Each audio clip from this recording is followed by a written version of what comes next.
લોકસભામાં ભાજપની સરકાર આવી તો સંવિધાन બદલશે તેવા અનેક આક્ષેપો કરતા આપ नेता कैलाश दान गढ़वी।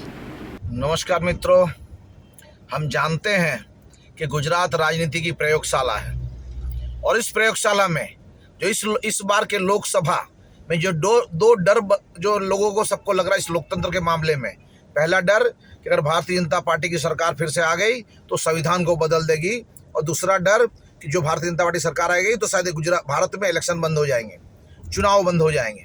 और उसका पहला पड़ाव आज सूरत के लोकसभा इलेक्शन में कांग्रेस के कैंडिडेट का फॉर्म रिजेक्शन, और उसके बाद बचे हुए जो भी कैंडिडेट ने फॉर्म भर के रखा था, बीएसपी का हो, इंडिपेंडेंट हो, अलग अलग पार्टियों का था, उन सबको साम दाम अर्थ दंड भेद की व्यवस्था का उपयोग करके उनका फॉर्म विड्रॉ करवाना।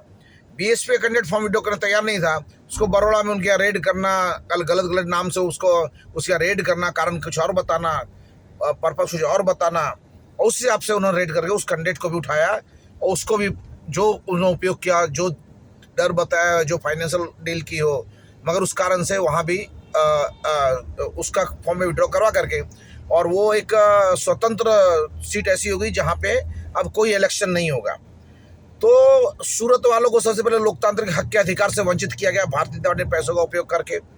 उसी तरीके से दूसरा जो भारतीय जनता पार्टी ने काम किया, वहाँ के लोगों में जो एक चुनाव संबंधी जो अवेयरनेस होती है, वो अपनी मांग कर सकते हैं सांसद से कि भाई हमारे लिए ये करना वो करना, उससे हक निकाल दिया। तो आप समझ लो, जो एक भय कि इलेक्शन नहीं होने देंगे भविष्य में अगर भारतीय जनता पार्टी सरकार आ गई, तो स्पष्ट ये सूरत का इसका पहला एग्जाम्पल है। दूसरा, जो संविधान की बात करते हैं, इन्होंने जिस तरह संविधान का मजाक उड़ाया, संवैधानिक व्यवस्था का दुरुपयोग किया। आज कलेक्टर सूरत, उस पर इलेक्शन कमीशन को एक्शन लेना चाहिए कि जो 6 कैंडिडेट 8 कैंडिडेट थे उसने डिस्क्वालीफाई एक को किया था, तो बाकी फॉर्म विड्रॉ हो गया, तो इसके लिए क्या कारण है? ये वहाँ के इलेक्शन कमीशन, इलेक्शन अधिकारी को जवाबदारी बनती है उसको चेक करने का। कलेक्टर कोई अथॉरिटी नहीं है, अभी अथॉरिटी कौन? इलेक्शन कमीशन है। उसको देखना चाहिए कि किस तरह और किन कंडीशन में इस तरह के निर्णय लिए गए।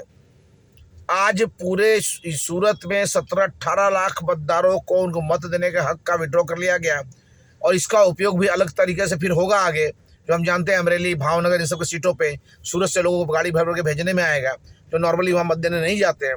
इस तरह बहुत सारे काम समय से पहले लोग करने की प्लानिंग कर रहे हैं, और इससे मुझे लग रहा है शॉर्ट टाइम में कि जिस तरह जो चल रहा है वो लोकतंत्र का मजाक है। माँ motor driving, safe and sure driving.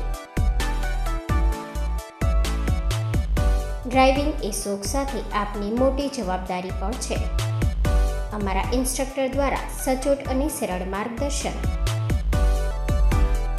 આપની રોજની તાલીમની માહિતી મેળવીને શું અધુરાશ છે તેના ઉપર પૂરું ફોકસ કરાય છે।